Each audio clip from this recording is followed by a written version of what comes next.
کسی سے بات کرنے کو دل نہیں چاہے گا. یہ کیا ہے؟ یہ گناہوں کا وبال ہے، یہ گناہوں کی ظلمت ہے. اسی لیے اردو زبان میں ڈپریشن کے لفظ کو اسی طرح استعمال شروع کر دیا گیا. اس کا ترجمہ نہیں ہے کوئی.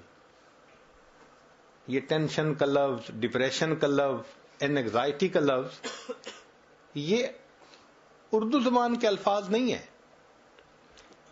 جن لوگوں نے زبان بنائی تھی اگر اس وقت یہ کیفیتیں ہوتی تو وہ اس کا بھی کوئی نام رکھ دیتے.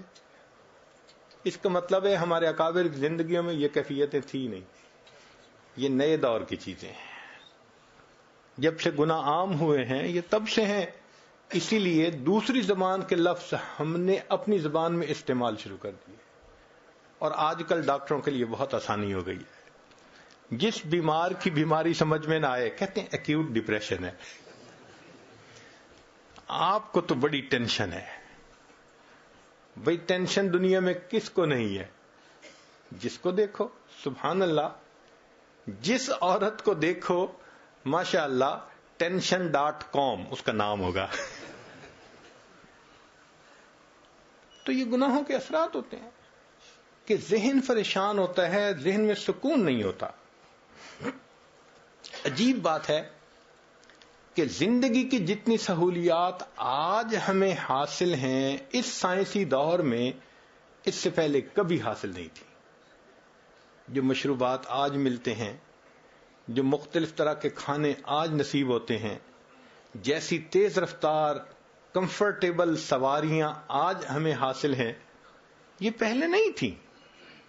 ہمارے اکابر تو سردی گرمی برداشت کرتے تھے، خشک روٹی کھا لیتے تھے، سالن نہیں ہوتا تھا، سفر میں مشقتیں ہوتی تھیں. ہمیں تو اللہ نے اتنی سہولتیں دی ہیں.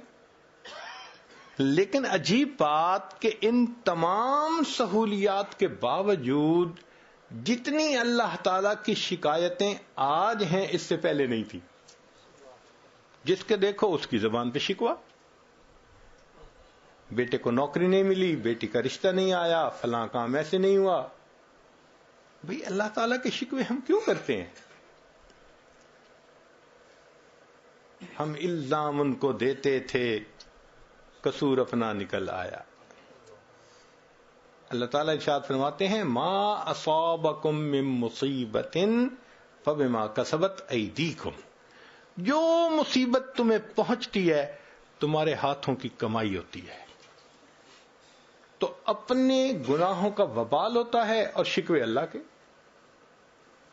عطا بن ابی رباح رحمۃ اللہ علیہ فرماتے ہیں کہ اللہ رب العزت نے الہام فرمایا کہ عطا میرے بندوں کو کہہ دو تمہیں ذرا کوئی پریشانی ہوتی ہے تم اپنے دوستوں کی محفل میں بیٹھ کے فوراً میرے شکوے شروع کر دیتے ہو، جبکہ تمہارا نام اعمال گناہوں سے بھرا میرے پاس آتا ہے.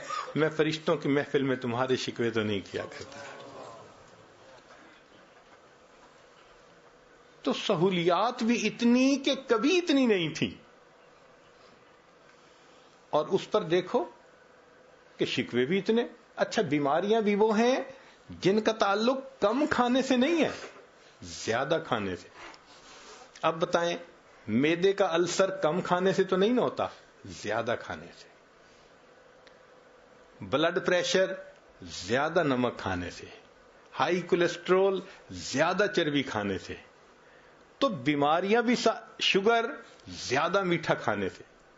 تو بیماریاں بھی وہ ہیں جو زیادہ کھانے سے تعلق رکھتی ہیں، اور شکوے بھی اللہ تعالیٰ کے آج سب سے زیادہ ہیں. بنیادی وجہ کہ یہ پریشانیاں ہمارے ہاتھوں کی اپنی کمائی ہیں. صحابہ رضی اللہ عنہم کے پاس رزق کم ہوتا تھا مگر ان کے دلوں میں سکون تھا، زندگیوں کے اندر عبادت تھی، اللہ کی نعمتوں کا شکر تھا. آج رزق ہے برکت نہیں ہے. جس کے دیکھو فکر لگی ہوتی ہے.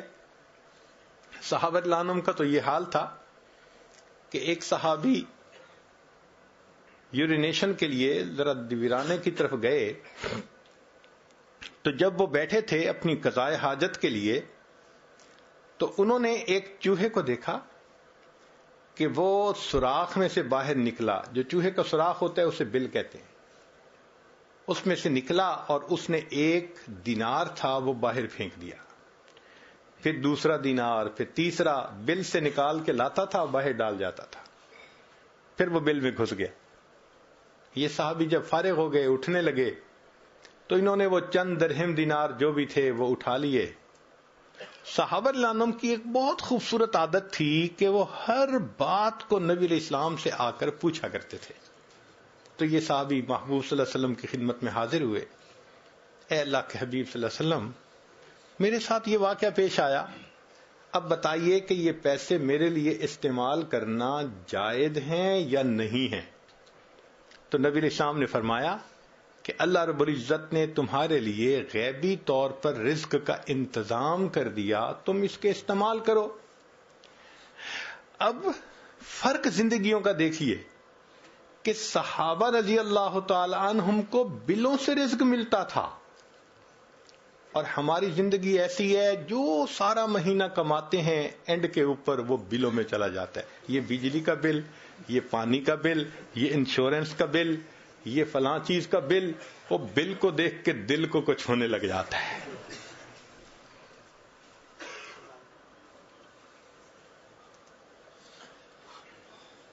تو ہمارے لیے اب ایک ہی راستہ ہے کہ ہم اپنے گناہوں سے سچی توبہ کریں اور اللہ رب العزت کے فرما بردار بندوں میں داخل ہو جائیں. بہت لڑکپن کی بات ہے، ہمیں ایک مرتبہ ایک ولیمہ کی دعوت میں شریک ہونے کا موقع ملا. بڑا شہر تھا، وہ کسی بڑے ہوٹل میں لے گئے، تو مجھے بھی اپنے بڑے بھائی جان کے ساتھ جانے کا موقع مل گیا. اس دن میں نے پہلی دفعہ دیکھا کہ ٹریز کے اندر کھانا لگا ہوا ہے اور ہر ٹرے کے نیچے چھوٹی سی بتی جل رہی ہے، آگ جل رہی ہے ہلکی ہلکی. تو میرے لیے عجیب سی بات تھی، ہم نے پہلے یہ سلسلہ نہیں دیکھا تھا گھروں میں. تو جو سرو کر رہا تھا میں نے اس سے یہ کوشچن پوچھا کہ انکل، یہ آپ نے ہر ٹرے کے نیچے آگ کیوں جلائی ہوئی ہے؟ اس نے کہا بھائی کھانا کھانے میں 1 گھنٹہ 2 گھنٹے لگ سکتے ہیں مجمع کو، تو ہم نے آگ جلائی ہوئی ہے تاکہ اتنی دیر یہ کھانا مستقل گرم رہے، وارم رہے. وہ تو بچپن کی بات تھی، ختم ہو گئی. آج جب یہ عاجز گناہ کے بارے میں سوچتا ہے نا تو بالکل وہی مثال سامنے آتا ہے کہ جو انسان گناہ کرتا ہے اللہ تعالیٰ اس کی زندگی میں ایک آگ، ایک بتی جلا دیتے ہیں. وہ وارم ہی رہتا ہے بیچارہ، کبھی ادھر سے ٹینشن، کبھی ادھر سے پریشانی، کبھی ادھر کی پریشانی. اللہ تعالیٰ بھی اس کو سکون نہیں لینے دیتے. جب تک گناہ سے توبہ نہیں کرے گا یہ آگ جلتی رہے گی، اس کے لیے پریشانی کا سبب بنتی رہے گی.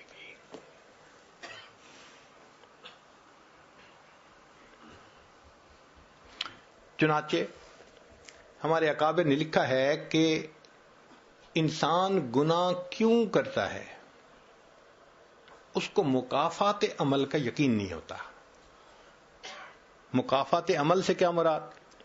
ہم بچھو کو کیوں ہاتھ نہیں لگاتے؟ پتا ہوتا ہے کہ یہ ڈنک لگائے گا اس لیے دور ہٹتے ہیں. سانپ کو کیوں ہاتھ میں نہیں پکڑتے؟ یقین ہوتا ہے یہ ڈسے گا موت آ جائے گی. بجلی کی تار کو کیوں نہیں ہاتھ لگاتے؟ بھئی جھٹکا لگے گا انسان مر جائے گا. جب ہمیں پتہ ہوتا ہے کہ اس ایکشن کا ایک ری ایکشن ہونا ہے تو پھر ہم محتاط رہتے ہیں. اب آپ میں سے کتنے لوگ ہیں جنہوں نے بجلی کو خود ہاتھ لگا کے دیکھا؟ کبھی بھی نہیں دیکھا. بس صرف کسی کو بات سنی، مثال سنی اور عبادت پکڑ لی کہ مجھے نہیں ہاتھ لگانا. کتنوں نے بچھو کو ہاتھ لگایا؟